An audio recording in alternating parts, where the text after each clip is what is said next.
हाँ हाँ बोलो। और पार्टी को कैसा स्ट्रॉन्ग करना है आने वाले दिन में, इसके लिए हम लोग का आज मीटिंग हुआ। और दिल्ली अभियान को जाने के लिए दिल्ली अभियान हम लोग सब निकल रहे हैं, तो उसके लिए बात हुआ।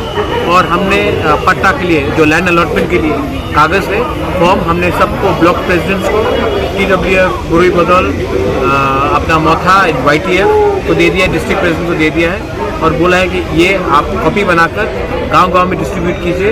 SDM ऑफिस में सब लोग अलॉटमेंट के लिए फाइल कीजिए। 2023 में आने के बाद हम लोग सबको लैंड अलॉटमेंट और पट्टा का वो। महाराज कब जाएगा दिल्ली, कब जाएगा? दिल्ली हम लोग दिसंबर के फर्स्ट वीक में जा रहे हैं। हाँ। और हमने पूरा प्रोसेस शुरू कर दिया है। हाँ। ऑल फॉर्म्स जिसको जाना है, ID कार्ड सब 26-27 तक पूरा हो जाएगा। कितना आदमी जाएगा? हम लोग मिनिमम 1500 से 1800 हैं।